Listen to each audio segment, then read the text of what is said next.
हाँ जी, तो बच्चों अब हम करने जा रहे हैं आपकी एग्जांपल नंबर 2.11 बगैर टाइम वेस्ट किए मैंने स्टार्ट किया। तो वो कहता है कंसीडर द एलटीआई सिस्टम, यानी कि एक आप लीनियर टाइम इनवेरिएंट सिस्टम को कंसीडर कर ले consisting of a pure time shift, यानी कि वो एक प्योर टाइम शिफ्ट डिवाइस है। देखिए इसमें टाइम शिफ्ट आपको नजर आ रहा है, इसने थोड़ा सा टाइम शिफ्ट दिया हुआ टी माइनस टी नॉट। अब बच्चों देखो मुझे उसने ना नीचे स्टेटमेंट में क्या कहा हुआ है वो मैं यहाँ से बुक से पढ़ के बस आपको समझाऊंगा, आपका स्टेटमेंट से कोई लेना देना नहीं है, ठीक है। आपने बस वहां पे चले 2-3 पॉइंट्स अगर आप लिखना चाहो तो स्टेटमेंट के अकॉर्डिंग लिख सकते हो, लेकिन असल यहाँ पे पता क्या मुद्दा है, आपको वो बात मेरी याद होनी चाहिए कि जो असल लीनियर टाइम इनवेरिएंट सिस्टम होता है ना, उसका बस एक ही बस रिजल्ट है। अगर जो सा सिग्नल आप उसको दोगे वैसा ही वो आपको रिस्पॉन्स करेगा। मींस अगर आपने उसको यूनिट इंपल्स सिग्नल दिया है तो वो यूनिट इंपल्स रिस्पॉन्स देगा, अगर आपने उसको यूनिट स्टेप फंक्शन दिया है तो वो आपको यूनिट स्टेप रिस्पॉन्स देगा एज अ रिजल्टेंट। ओके हो गया। तो चलो मैं इसकी आपको कहानी सुनाता हूँ, इसने क्या कहा हुआ है बच्चों। वो कहता है such a system is a delay if T naught is greater than zero, यानी कि अगर आपका ये जो टी नॉट है ना, अगर आप इसको ग्रेटर देन जीरो रखते हो, यानी कि 1 रखते हो, 2 रखते हो, 3 रखते हो, तो ये डिले होगा। यानी कि आप क्या कर रहे हो, अपना जो डिवाइस है उसको कुछ टाइम के बाद इस्तेमाल कर रहे हो, ठीक है। यानी आप प्रेजेंट से कह लो फ्यूचर में जाके इसको इस्तेमाल कर रहे हो। मींस उसका कहने का मतलब पता क्या है, यानी कि आप थोड़ी देर आपने आज मोबाइल को चार्जर लगाया, अब आप कल जाके चार्जर लगाओगे, ये डिले है थोड़ा सा उस डिवाइस को इस्तेमाल करने का। मैं आपको मिसालों के साथ समझाऊंगा, ठीक है। तो अब आप ये लिख सकते हो वैसे अगर आप लिखना चाहो, when t naught is greater than zero then it is a delay, ठीक है बच्चों, आप लिख दीजिएगा। चले आपके लिए यार मैं भी लिखता हूं, देखो when t naught is greater than zero it is delay, ठीक है। थोड़ा सा शॉर्ट फॉर्म में लिख दो, मैं ये साइड पे इस वजह से लिख रहा हूँ बच्चों, मेरे पास इतनी प्लेस अवेलेबल नहीं है, यहीं पे मैं साइड पे ही लिख देता हूँ दोनों रीजंस। उसके बाद वो कहता है when t naught is less than zero, मतलब कि वो -1 हुआ या -2 हुआ। तो बच्चों देखो जब हम इसमें +1 या +2 करते हैं तो हमारा सिग्नल क्या होता है, हमारा वो सिग्नल जो हमें थोड़ी देर बाद दिखाई देने वाला होता है वो पहले ही दिखाई देना शुरू हो जाता है स्क्रीन के ऊपर। यानी कि वो हमने क्या किया, हमने जो काम फ्यूचर में जाकर करना था, थोड़ी देर बाद करना था, वो हमने पहले ही करना शुरू कर दिया प्रेजेंट में। मतलब कि हम क्या करना चाह रहे हैं, हम फ्यूचर को देखना चाह रहे हैं। This is the main point. तो इट इज एडवांस, आप आगे लिख दोगे it is advance because you want to see the output at earlier time, यानी कि आप जो आपकी आउटपुट है उसको अर्ली देखना चाहते हो, जल्द से जल्द देखना चाहते हो। This is that's why it is called advance, यानी कि आप एडवांस टाइम में जाना चाह रहे हो और ये एक्सेप्टेबल नहीं होता, आपने इसी वैल्यू में रहना, यानी T naught is less than zero. बच्चों ये चीज याद रखना। अब बच्चों उसके बाद वो आपकी स्टेटमेंट में कहता है if T naught is equal to zero, अगर तो हमारा t naught is equal to zero हुआ तो हमारा जो सिस्टम है वो इक्वेशन 2.68 में जो आपको दिखाई दे रहा है वो एक आइडेंटिटी सिस्टम होगा and thus is memory less, यानी कि आपको याद होगा कि मेमोरी और विदाउट मेमोरी में हमने पढ़ा था अगर कोई सिस्टम जो है वो एग्जैक्ट यानी कि टाइम की वैल्यू दे रहा है तो वो प्रेजेंट टाइम की बात कर रहा है, यानी कि उसकी कोई मेमोरी नहीं है। अगर वो थोड़े से टाइम के साथ डिले के साथ हमें कोई वैल्यू दे रहा है डेट्स वो विद मेमोरी होता है। यानी वो ये कहना चाह रहा है अगर आपका t naught is equal to zero हुआ तो ये तो डायरेक्ट आ जाएगा ना y of t is equal to x of t, यानी ये विदाउट मेमोरी होगा। बस बच्चों वो थोड़ी थोड़ी बातें एक्सप्लेन कर रहा है। अब यहाँ पे असल मसला बच्चों पता क्या है, आपकी जो बुक वाला है ना उसने ये एक्सप्लेन नहीं किया ताकि वो ये क्वेश्चन किस काम के लिए करवा ली, ये एग्जाम्पल किस के लिए करवा रहा है, यानी कि वो हमसे क्या पूछना चाह रहा है। डेट्स वाई हमें एक एक बात करनी पड़ती है जो आपकी स्टेटमेंट में मौजूद होती है। इसने इसके अंदर उसने हमें 3 बातें अभी तक बताई हैं, एक तो डिले की, एक एडवांस की और विदाउट और विद मेमोरी वाली, ठीक है बच्चों। उसके बाद वो कहता है कि अगर इसके अलावा टी नॉट की कोई भी वैल्यू एग्जिस्ट करती हुई तो आपका डिवाइस विद मेमोरी होगा, और ये मैंने एक्सप्लेन किया हुआ है आपको चैप्टर 1 के अंदर। बस यहाँ पे यही बात है कि अगर x की वैल्यू x ऑफ टी के अलावा कोई भी आती है, x ऑफ टी -1 आती है, t+1 आती है, तो वो विद मेमोरी वाला कोई डिवाइस है, यहाँ कैपेसिटर है या इंडक्टर है, ऐसा कोई डिवाइस है, ठीक है। तो उसके बाद बच्चों अब आ जाती है कहानी असल मुद्दे पे। अब यहाँ तक तो हमारी कहानी थी कह लें कि जो चल रही थी, बस अब आ गई असल मुद्दे की बात। देखो बच्चों अगर हम कह लें कि इसके साथ आपको पता है कॉन्वोल्यूशन में एच ऑफ टी होता है जो कि रिस्पॉन्स होता है, सिग्नल का रिस्पॉन्स।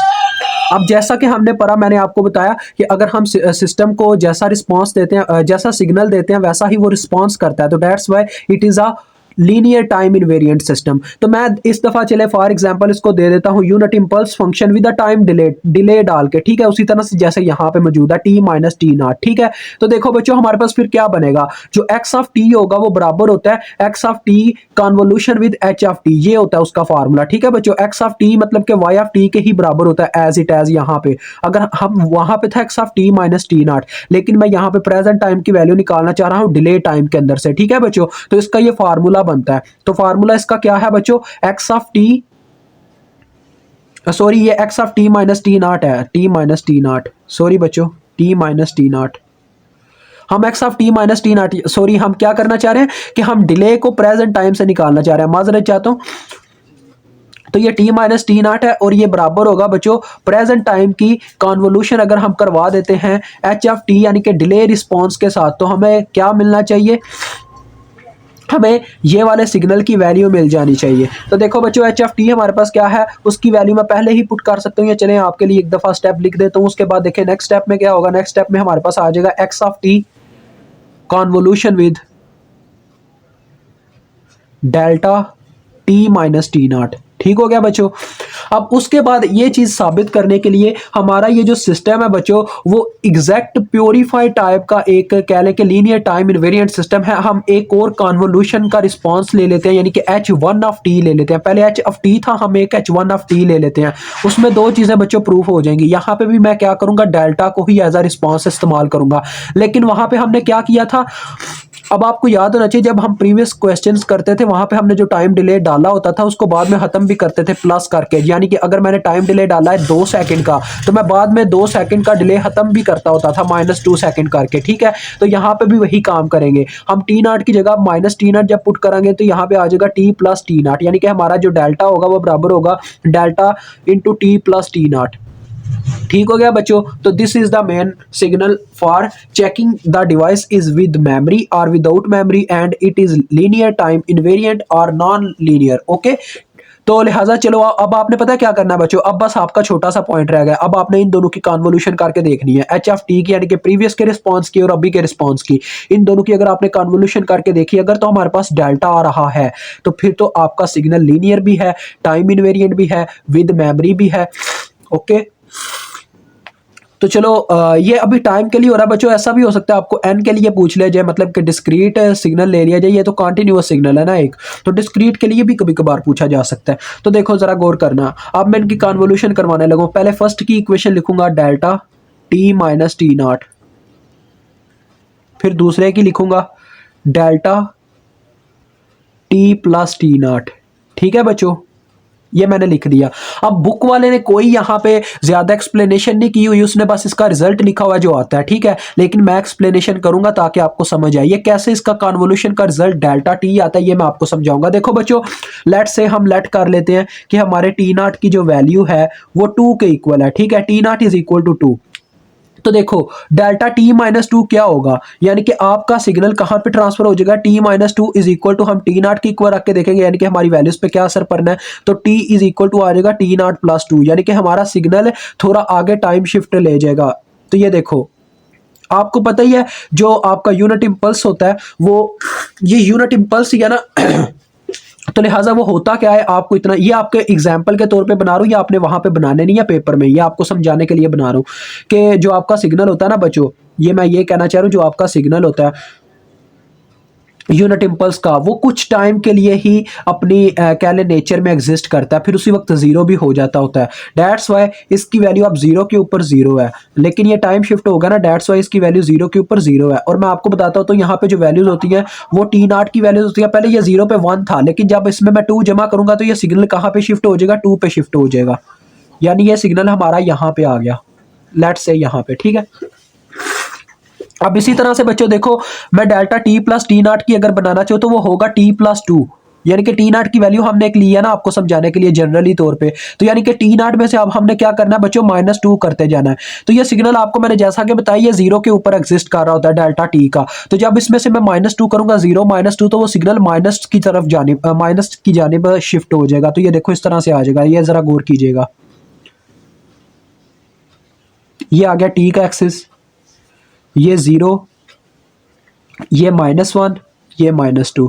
तो देखो बच्चों, 0 में से जब मैंने -2 किया, पहले यहाँ पे वो सिग्नल एग्जिस्ट कर रहा था, लेकिन जो ही मैंने उसमें -2 किया तो वो क्या हुआ जी, हमारा सिग्नल जाके -2 पे शिफ्ट हो गया, यहाँ पे आ गया 1, डेल्टा टी प्लस 2 ये होगा। ठीक है, तो देखो कॉन्वोल्यूशन में हम क्या करते हैं बच्चों, कॉन्वोल्यूशन में हम किसी एक सिग्नल को इस तरह से ले लेते हैं। कॉन्वोल्यूशन में आपको पता है वो सिग्मा वाला लगना है, यहाँ पे सिग्मा नहीं, यहाँ पे वो लगेगा इन्फिनिटी, वो इंटेग्रल वाला फार्मूला। तो इंटेग्रल इसमें लेने का वैसे इतना कोई खास मकसद नहीं बनता, ये काफी ईजी है, मैं आपको वैसे ही समझा सकता हूँ, ये बस आपको समझाने के लिए ड्रा किया। देखो बच्चों, हमने क्या करना है, आपको इतना पता है कि हमने किसी एक सिग्नल को ले लेना है जिसको हमने खींचना, टाइम शिफ्ट लेते जाना है उसका। ठीक है, तो यहाँ पे वही काम होना है, हमने किसी एक का टाइम शिफ्ट लेते जाना है, लेकिन उससे पहले उसका टाइम रिवर्सल लेना पड़ेगा। तो देखो, दोनों में से मैं जिसका भी एक दफा टाइम रिवर्सल ले लेता हूँ तो वो डायरेक्ट उसी के ऊपर एग्जिस्ट कर जाता है जो सिग्नल आपके पास ऑलरेडी मौजूद है। यानी कि अगर मैं इस सिग्नल को लेता हूँ एज क्योंकि ये दूसरे नंबर पे लिखा हुआ है, और हम ज्यादातर जो दूसरे नंबर पे सिग्नल लिखा होता है उसी को कॉन्वोल्यूशन सम के तौर पे एज कह ले कि वो खींचने वाला सिग्नल समझते हैं बच्चों, HFT समझते हैं। ठीक है, तो लिहाजा मुझे क्या चाहिए होगा, मुझे इसका इनवर्स चाहिए होगा। तो इनवर्स करने के लिए क्या करते होते हैं हम बच्चों, ये आ जाएगा फिर -t-2 is equal to t0। तो ये क्या बन जाएगा, देखो ये बन जाएगा -t is equal to t0 plus 2, और t is equal to -t0 -2।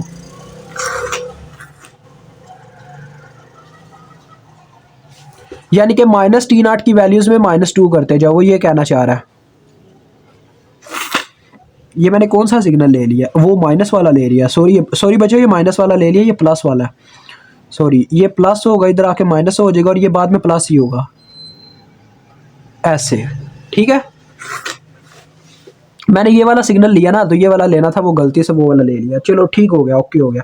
अब देखो, जब मैं बच्चों ये वाली इक्वेशन अप्लाई करता हूं तो पहले तो मुझे क्या करना पड़ेगा, इस सिग्नल को सबसे पहले माइनस से मल्टीप्लाई देना होगा, यानी ये जीरो वाला, ये जीरो के ऊपर भी एग्जिस्ट कर रहा है, ये मैंने एग्जैक्ट इक्वेशन बनाई है। वैसे अगर आप इसका टाइम रिफ्लेक्शन एग्जैक्ट वैसे ही ले लेते हो ना, उसी वक्त टाइम रिवर्सल ले लेते हो, तो ये वैसे ही 2 के ऊपर शिफ्ट हो जाएगा, ये सिग्नल आपको एग्जैक्ट इसी सिग्नल के तौर पर मिलेगा। तो देखो, आपको शुरू में ही बच्चों मैक्सिमम आपस में क्या मिलेगी, ओवरलैपिंग मिलेगी। जब मैक्सिमम ओवरलैपिंग मिलती है तो आपको सिग्नल मिल जाएगा। सिग्नल कहाँ पे मिलेगा, 2 के ऊपर मिलेगा, और जो सिग्नल 2 के ऊपर मिलेगा वो क्या होगा जी, is equal to delta T होगा। That is the main result.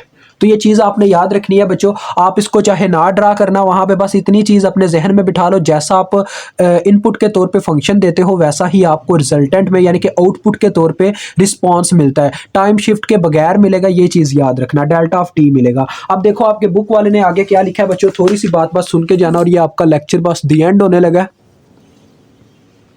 ये देखें, वो कहता है similarly a pure time shift in discrete time के अंदर भी जब हम यूनिट इंपल्स रिस्पांस लेते हैं, यानी कि delta n minus n naught एक ले लेते हैं और दूसरा ले लेते हैं यहाँ पे delta n plus n naught, तो हमारे पास जो रिजल्टेंट आएगा ना बच्चों, वो भी डेल्टा ऑफ n ही होगा। ये चीज याद रखिएगा। ठीक है, नेक्स्ट आपकी एग्जांपल करवाएंगे नेक्स्ट वीडियो में। अभी मुझे इजाजत